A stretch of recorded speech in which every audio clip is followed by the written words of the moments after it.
It's been an incredible honor to be part of the Pennsic Memorial Ship. In this video, we will explore the ship build, the carving of the head and tail, the history and purpose of the ship, painting the shields, the processional, the ceremony, and we'll even end with a brief interview with Sir Bedawyr of Avaricum. This ship was built in North Carolina. Actual Viking ship, at least the remnants of it. And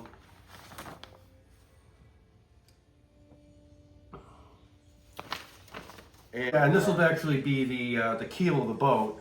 Right. Gonna put these on here. Some of these I had decided to actually do a little bit different there, such. First time I had done that. And what we're going to do is once we'll get all those laid on out, at that point then we can actually just start putting the lathe, the strips on. All this will eventually just pop on out, and it'll be open in the middle, much like the original. First, we did a test piece for the planks to make sure they would work for the sides.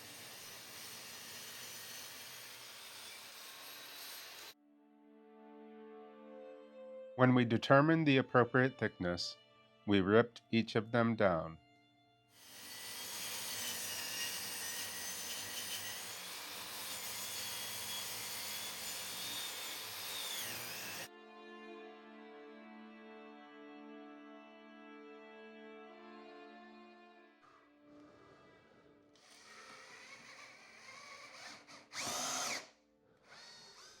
Okay, so next what we did is we measured on this layout for this plan. It turned out to be 8 inches for each one of these.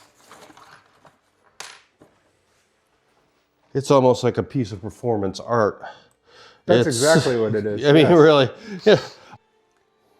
We have gotten it put to this point. These are all screwed in temporarily.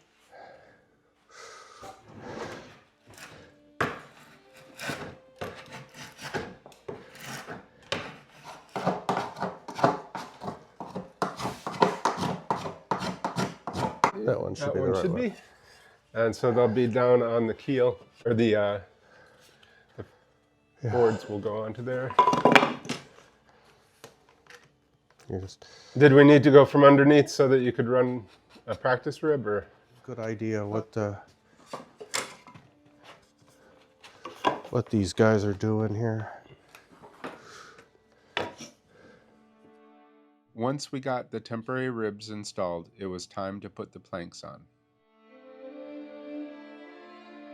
Now, a lot of times guys use these as one use, but that's rather wasteful, so I immediately throw them in water and we clean them off, and we use them about 5, 6, 7 times. On this Viking ship, the planks are held on with glue. There is no rushing this process. You have to glue and clamp each of the planks on and let it dry overnight before moving on to the next set.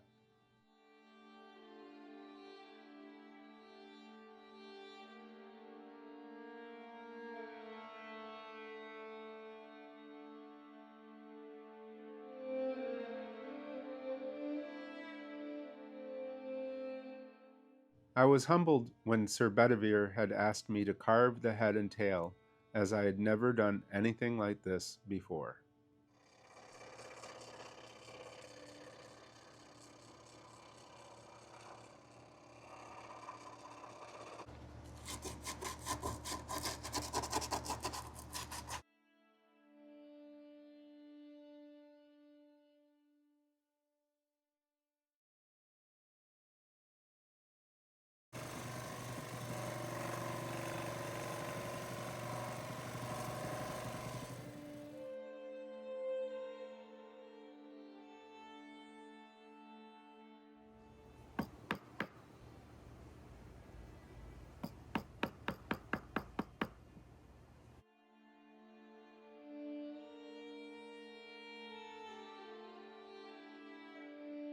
If you're interested in the process of carving the head and tail, I'll leave a link to the full video below.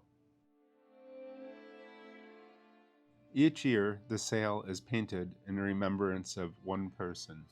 This year, it is for Countess Genevieve. She was a multi-peerage holder. She was widely known for her artistry, scroll painting, and long-time dedication to the Pennsic War community. Throughout the week, participants are encouraged to come and paint a shield for someone they had lost throughout the previous year. Volunteers staff the tent, and it is free to participate. When I first arrived at Pennsic, the ship was pretty empty, but I went back frequently, and I want to take a few minutes so that you can see all the beautiful artistry that is on the ship. Every shield you see painted on this ship represents someone we've lost, family, friends, members of our community, each one painted by hand, each one carrying a story. So we're here with Sir Bedawyr with the Viking ship, and he's going to tell us a little bit about it. Okay, the Viking memorial ship is a long-standing tradition. It first started in 1999 when King Osis, unfortunately, was in an accident and had passed away. So people up in Eldemir wanted to make a memorial for him, and they made a small Viking ship just for him and launched it out on the Cooper's Lake, set it on fire and such. After that, there was so much, went over so well, so much enthusiasm. People wanted to have some memorials for other people that it got to this point where we have people being able to paint shields for someone who's passed away. You don't have to be in the SCA or anything such as that. And then we do the same thing. We carry it in procession down the Cooper's Lake, set it on fire, and bring it across the lake here to kind of say goodbye to all the people we've lost in the last year.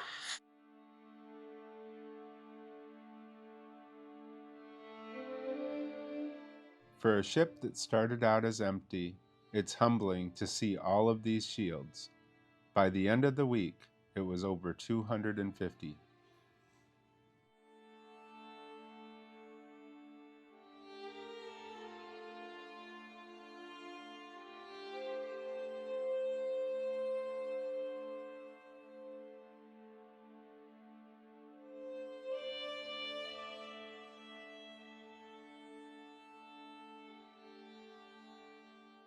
Prior to the processional, any shield that was not glued on was placed in the hold so that it would not be lost in transport. Accelerant was also placed in the hold to enable the ship to catch fire.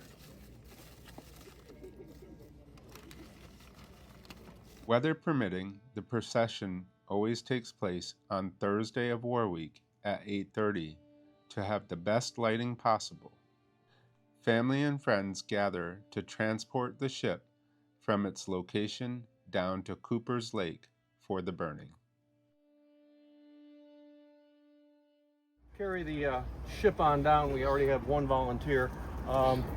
Sure, come forward here, and if you want, yeah. On over, it's to the Japanese encampment. We're going to have a ceremony there. We're going to light it, obviously, and then we will send it on over. You're all welcome to come on over to the Japanese camp. It is limited. I mean, it is a small camp. I just want to give everybody the option if they wish to do so.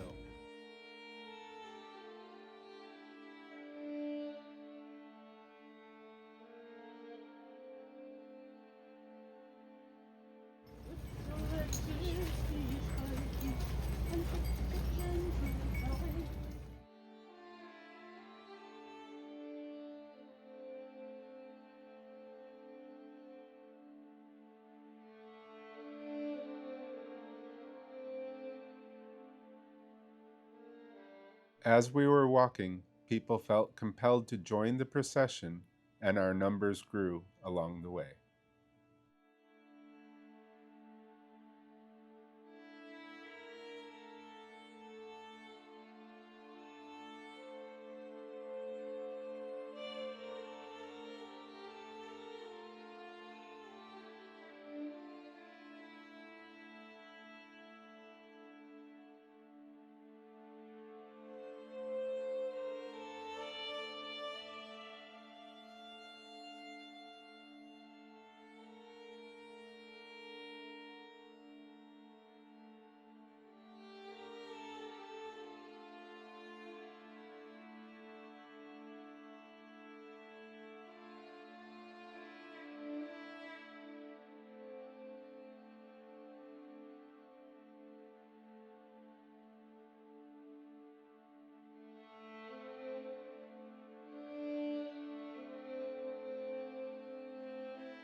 People also stood along the path and paid their respects as the ship went by.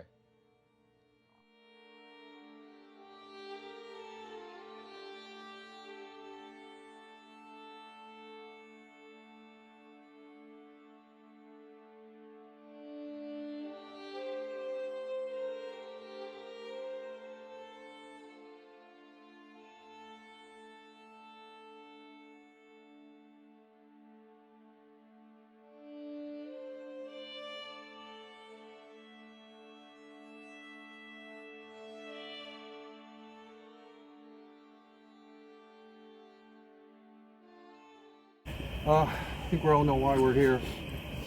During the last year or so, we all lost a lot of friends, a lot of family, a lot of people we're going to miss for the rest of our lives. It all meant a lot to us. After a brief ceremony, the ship was set ablaze.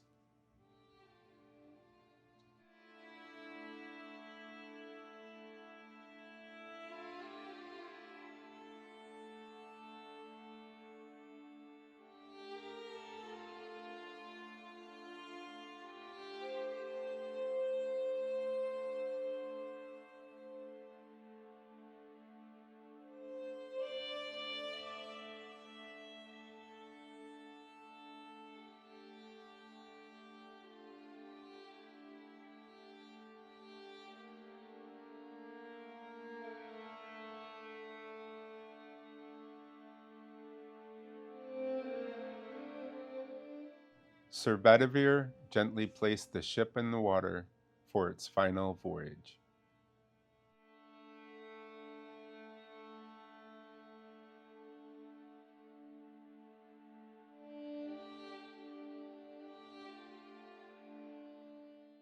As the ship makes its way across the lake, you can hear the mourning voices of family members, loved ones, and friends yelling out.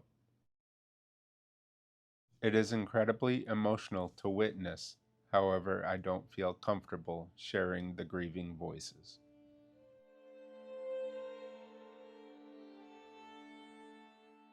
After the ship has made its way across the lake, it is placed in a fire for its final burning.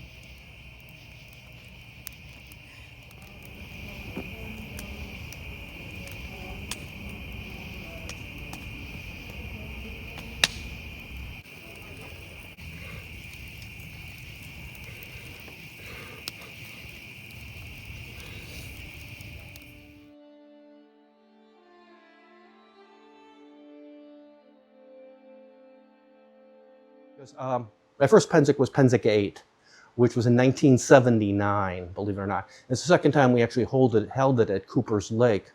Now, it was over a weekend. It was just, 3-day. It was a 3-day weekend type of a thing.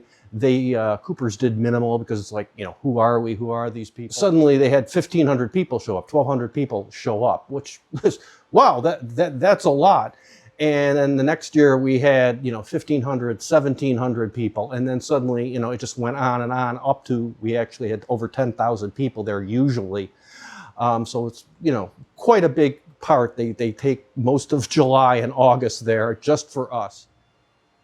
People seem to, we used to have 3 showers, three showers on site because it was just a little camping area.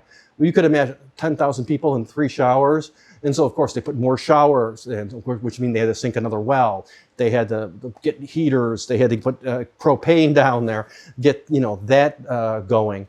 They, all the roads were gravel, and it was really rough gravel. You used to rip your feet up like you wouldn't believe. Wow. And to tell you the truth, when it rained, every woman's dress, sorry, there was you can probably hear it. Speaking of rain. Speaking of rain, yeah. The bottoms of their dress, you can guarantee to be about 3 inches coated with mud all the way around. These beautiful Tudor dresses. In fact, yeah, now they've actually built a new barn. They used to have the old barn, which used to be the hay barn they had there, and that took care of all the activities for court, for everything like that, and it was just a bit inadequate. But the Coopers went and built a brand new, beautiful one there, and expanded the store, which is The really. SCA has been integral to the growth of Cooper's Campground. Oh yeah, yeah, oh, yeah. It wouldn't have all those things without the SCA, but the SCA wouldn't have Pennsic without the Coopers. Without them, yeah, symbiotic relationship there.